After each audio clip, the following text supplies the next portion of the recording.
What is up, everybody? Welcome back to another edition of the Sheehan Show here on Sherdog.com. And today we're going to give a quick look ahead to KSW 79 with the big heavyweight main event between Phil the Freeze and Todd Duffee, a rematch of a fight they had a long time ago. I just watched it on UFC Fight Pass. It's so old on UFC Fight Pass, right, that the fight is not synced. I don't know, was it just I actually went and I looked at it on my desktop, I looked at it on my phone, and it wasn't synced on both of them. So unless there's something going on here, yeah, that fight is one that has been buried. So for so long, people didn't even realise the sound and the fight on Fight Pass is not synced up. But anyway, we could go back and watch it. And you know, sometimes it's actually probably better to watch fights with the sound off at times. And it was an interesting one to watch. Both guys have changed an awful lot, but we'll get into that here in a second. But this is a very kind of top-heavy card.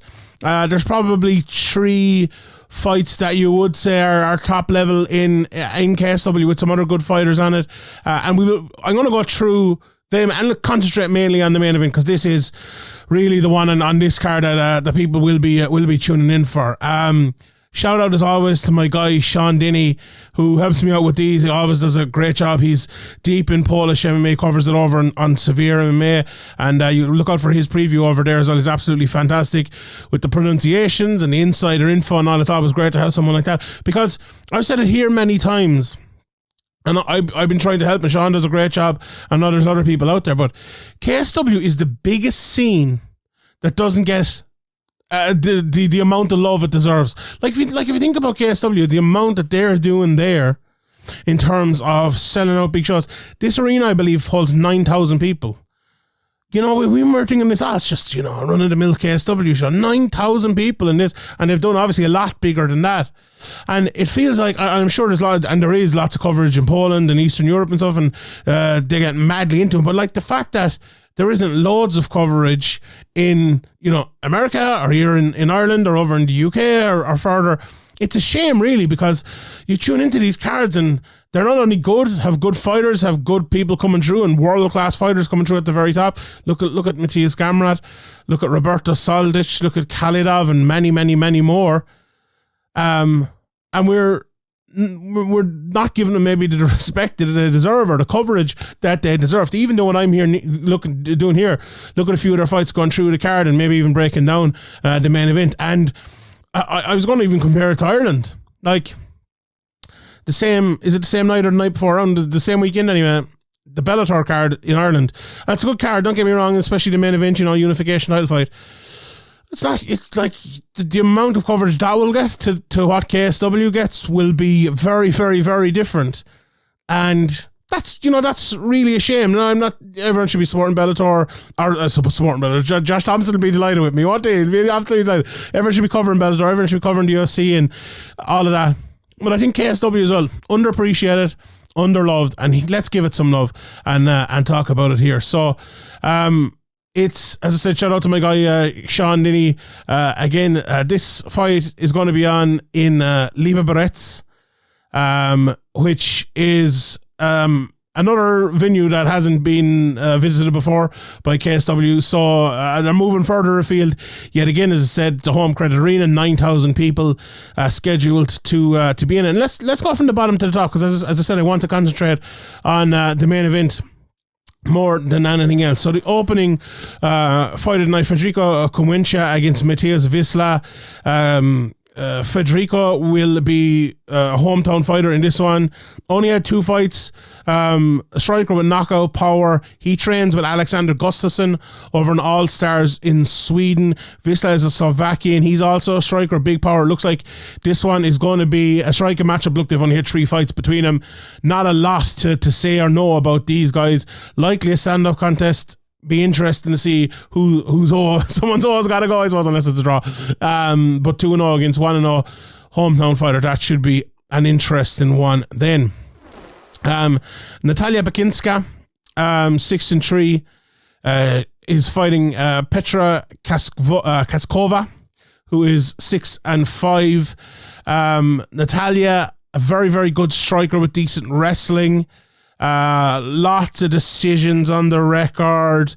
Petra, 41 years of age, but tough. Czech fighter, fights out of a good gym in Reindeers MMA, good wrestler as well, and a good striker all around. Look, this one is probably going to a decision, I would say. Who will win the takedown battle could be the key. Interesting fight. Both fighters have lost in their KSW bouts today, so big fight for both of them to maybe hang on in there with a 6-3, 6-5 record, respectively.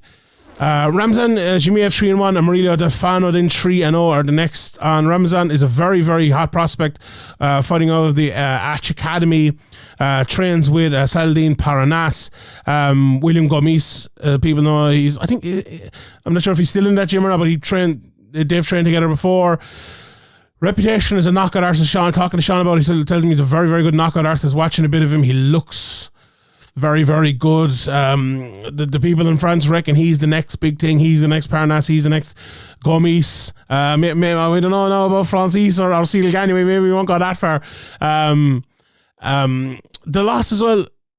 I was talking to Sean about that, and he was saying maybe it wasn't a full MMA fight. If people don't know, in France, it's only been legalized the last couple of years, and there's a lot. I remember talking to Brad Wharton about it. That a lot of the French fights weren't actually full MMA fights, and they're counted on records. Some places are not counted on records in other places, and it's tough to know. Let me check on Sherdog. It is counted on Sherdog, you see. So yeah, it all depends. I remember I was watching fights one night, and there was like a 90-second wrestling limit. You could only keep it down for 90 seconds, and it stood back up. And weird, there was always weird things happening, because I think the Judo Federation had a big say in what was going on, and that's kind of finished now, and we move on, and we'll see what Ramzan has to go after this. Delfino, his opponent is Brazilian, 3-0. He's mostly stand-up guy, but he has submissions as well. All fights finished in the first or second by KO and one submission. Very, very fast starter. This should be an interesting fight. Ramzan has a lot of hype to live up to, and can he do it? Maybe he can. So that's an interesting one. If you're looking for one of the young up-and-comers to look out for on this card, Ramzan Jembiev, I think, would be the one. Watch a bit of him, and he looks impressive. All right. Next fight on the card: Andreas Berg Gustafsson 7-1 against David Hosek 8-3-1. Gustafsson is from Sweden. You won't be shocked to hear. Last seen to Damian Janikowski in his KSW debut by split decision. Very close fight. He's another of the IMAF people to come through. Greco-Roman wrestler. Loves a bit of a shoulder lock, Kimura and stuff like that. And on the feet, he's a big puncher who punches, I suppose, in to get the takedowns. The Greco, I push you against the cage, take you down. Very, very good. Hosek, he's fighting out of Prague.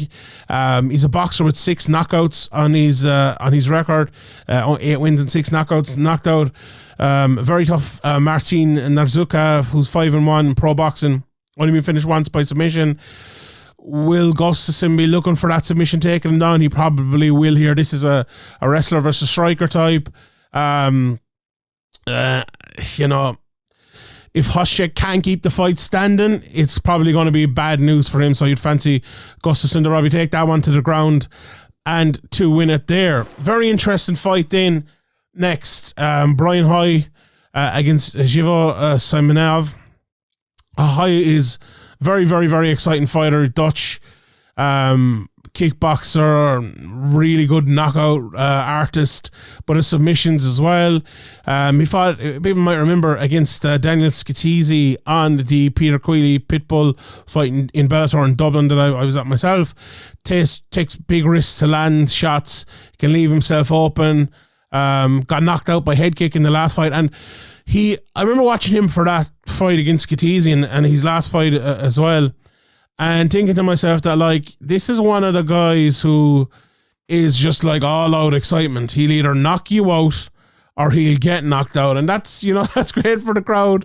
Maybe not great for him. I mean, not even knock you out, because he has a good few fights by submission as well, and he does have a few decisions and stuff, don't get me wrong, but his last 3 fights in a row all finished in the first couple of rounds by KO, and he had a few decisions before that. But in KSW they like exciting fights, and this guy will put on an exciting fight. And I think I think this will be one. Jivko is from Bulgaria. He's a finisher too. Big power on the feet. Big leg lock games. Loves to show a bit of a leg kick as well at times. Expert at heel hooks, Achilles locks and things like that. He's very dangerous, as I said, leg kick. But I was talking to Sean about a very good head kick. Usually gets stopped as well when he loses. So both lads lost their last fight to the same opponent, Artur Spiciak, whose name I absolutely pronounced perfectly there. Should be an exciting fight. You look at Hooi sometimes, right? And you think if he goes in there with a fellow striker, he'll probably end up winning the fight. Can Jivko turn it into a all-round MMA fight or a wrestling match? Maybe. Does he have the wrestling to do it? He's good on the ground, but can he get it to the ground? Yeah, I know. I think Hooi will be the favourite coming in here. I think I might fancy Jivko. I'm going to go for Jivko on this one as my pick there. A very good up-and-coming fight in next, Dominik. Humburger 5-0 against Nemanja. Nikolic, who is 9-0-1. Hamburger's fighting out of Liberec, so a hometown fighter here. Trains in Poland out of Ankas MMA, debuted in 2001. And he's been on a roll. Again, another IMAF guy. I was talking to John Kavanagh the other day. I don't know if people heard that interview. If you didn't, please check it out. If you scroll down here on YouTube, you'll find it. And he was saying to me in that, and I know he said it previously, but I was glad to talk to him about it, about the IMAFs and how big it is for fighters, and how he thinks like every world champion in a few years to come will be an IMAF. Maybe not necessarily a world champion, but an IMAF fighter. And I don't know whether he's right or wrong, to be honest, but it certainly seems like it's trending in that direction, if you get me. Like the Makayev's coming through, the Kieran Clark's coming through, the Daniel McCormack's coming through. Danny McCormack. Daniel McCormack. Is that actually? I wonder is her name Daniel. I don't even know if it is. Danny McCormack. But there's lots of different people. Christian Eri Duncan, who we'll see over in UFC London, came through it as well. So being Dominik Hamburger as well, Humburger coming through here as well. We see a lot of them, as I mentioned, on this card, but on other cards as well. And even here I see in Ireland, like they're doing the Irish National Championships, which are under the same rules, and then the champions there move on to the IMAFs. They have great experience out there. Sinead Kavanagh, I believe, was out at the one as well. Cian Cowley, a lot of the Irish fighters.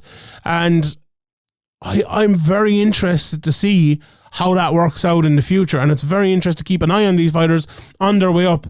Do you know the way Dana White always puts up on his board Dana White Contender Series fighters? I feel like the IMAFs need to start putting out a card and putting up like the little blue tick IMAF fighter alongside the KSW cards, the Cage Warriors cards, the Bellator cards, the UFC cards, because I think it'll really show what they are doing. So that's interesting. But anyway, back to this fight. Very good takedowns, good ground, very good ground and pound as well. Dangerous on the feet as well, but maybe more learning that. Good on the ground.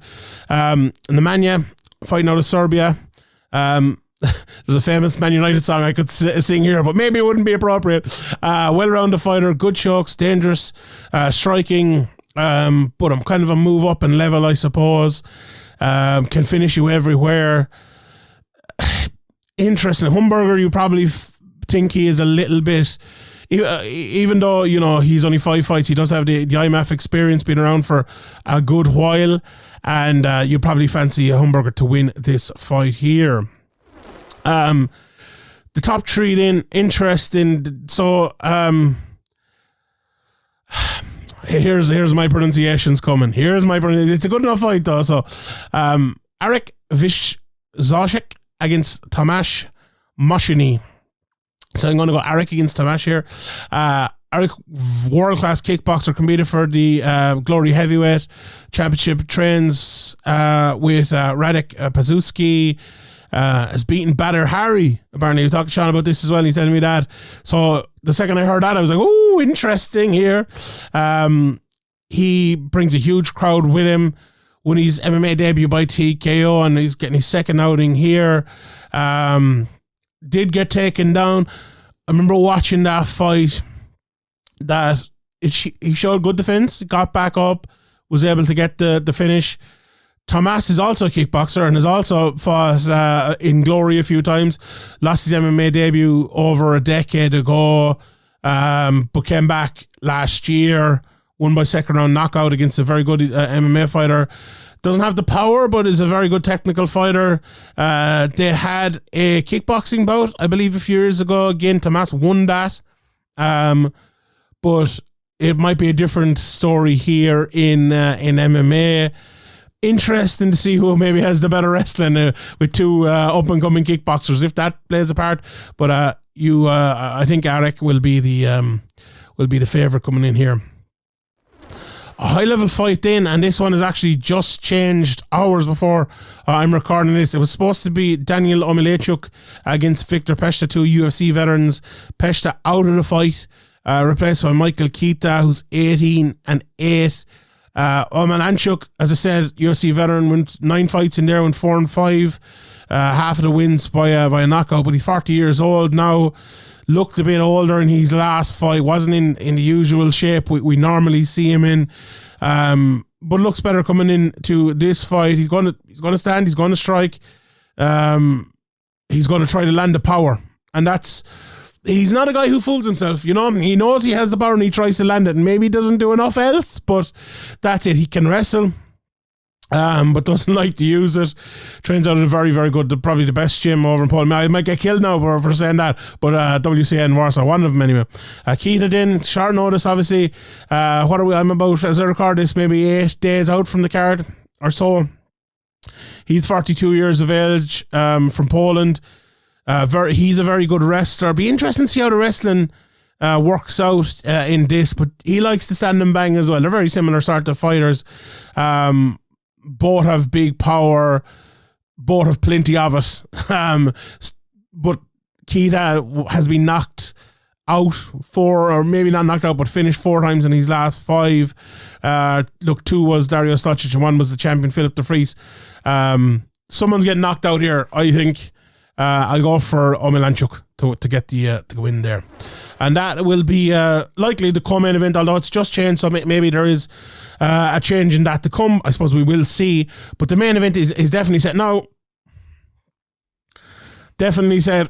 Can it ever be definitely set when Todd Duffee is fighting? Who knows? It was funny, I was talking to Kieran Clark a couple of weeks ago, and I was saying, your last opponent, you lost your opponent a week and a half before the fight or something, and like, what's it like to be actually able to prepare for a guy who's fighting? And it's like, touch wood and all this, touch wood. And then about 2 days after the interview comes out, his opponent gets injured, new opponent. So if this fight doesn't happen, I'm officially a curse. But look, it's Todd Duffee, so how much of a curse can I be, really? In fairness, no disrespect to Todd Duffee or anything. I'm actually a big fan of Todd Duffee. I've always liked his style.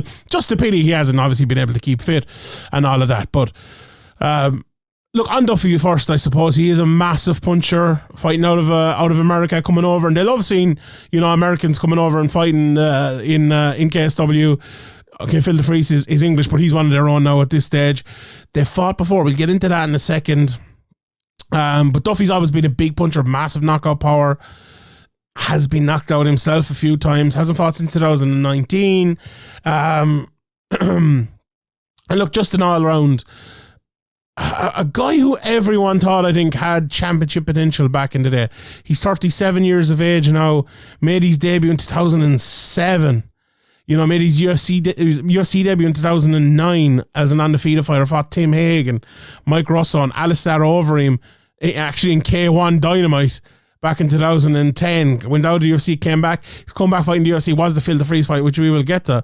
And he's only had 3 fights since then, which is mad to think of. One of them was that Frank Mir knockout, the actual lights being set out in him. It was mad altogether. And like, if you think about it, the Phil de Vries fight was in 2012. What's that? 11 years ago now. Just over 10 years, because it was in December, obviously very late in the year. And he's fought 3 times since. One of them was a no contest. All of them finished in the first round. To have, 7 minutes of of work in that amount of time is criminal, really, for a guy with that ability. And it's so sad to see that. But he's back now, and I'm looking forward to seeing him. And hopefully he can get a run here and put on a good performance, even, you know, win or lose against Philip de Vries. As I said, 37 years of age. Look, for a heavyweight, we've seen older. We've absolutely seen older, so it'll be interesting to see how it goes for him. Philip de Vries, though, on the other side of it, he's 36, but he's coming into the prime, or he's in the prime of his career. 22-6 now, 13 submissions in those 22 wins, and he's been on a massive run. I think he's the longest winning streak of any KSW champion. I don't think it's ever, but at the moment anyway. And has some good names on it as well. Beat the aforementioned Kita, beat Thomas Narkun a couple of times, beat Luis Enrique, who fought in the UFC. You know, he's beaten James Thompson, who we'd know back in the day as well. He's been on an absolutely phenomenal run altogether, and everyone that's coming his way, he has gotten past them. And you know, defending his belt for the 8th time, longest active win streak in the promotion. You know, and it's not as if he's not a high level fighter as well. You know, he trains with Tom Aspinall, trains with Michael Parkin in the UFC, Paul Craig a little bit of the time as well. And he does it. Look, if you look at Todd Duffee and you look at what's Todd Duffee going to look like here? He's fucking fought for 4 minutes in the last decade. Who knows? He could look like anything here. There's no way we're going to know. De Vries, we do know, fantastic wrestler, good submissions, push you against the cage, unbelievable cardio for a guy his size to fight the way he does. Just really, really, really good. And his striking defense has got better. Now, in the first fight, Duffee came out and tried to land the big shots, failed. De Vries put him against the cage, tried to take him down, maybe got half takedowns a couple of times, pushed him against the cage, but Duffee started to land the shots, and when he did, de Vries felt the power, as anyone would if Todd Duffee starts landing shots in you. And it wasn't a standing stoppage, it was almost a standing stoppage. De Vries fell, and then the referee came in and stopped it. The clinch was won by Duffee in a more extreme way, I suppose. You could say the control maybe at times was won by de Vries, but Duffee was winning, landing big knees and stuff. Now, if you're to look at the biggest improvements in Philip de Vries' game since then, I'd say most people would say it's his ability to get the clinch, control the clinch, get the wrestling, control the wrestling. So that's going to be a big key here. If he can do that against Duffee, he's not going to face the same issues. But if he can't, and he loses the clinch to Duffee, if it's a sprint battle and Duffee wins it again, it could be trouble. If Duffee pushes him to the middle of the cage and lands these big shots, it could be trouble. Like, de Vries can strike, but I don't think he has, and this is the famous last word for a heavyweight fight, I don't think he has the same power to knock out Todd Duffee that lots of lads like Frank Mir, who has knocked out Todd Duffee, have had.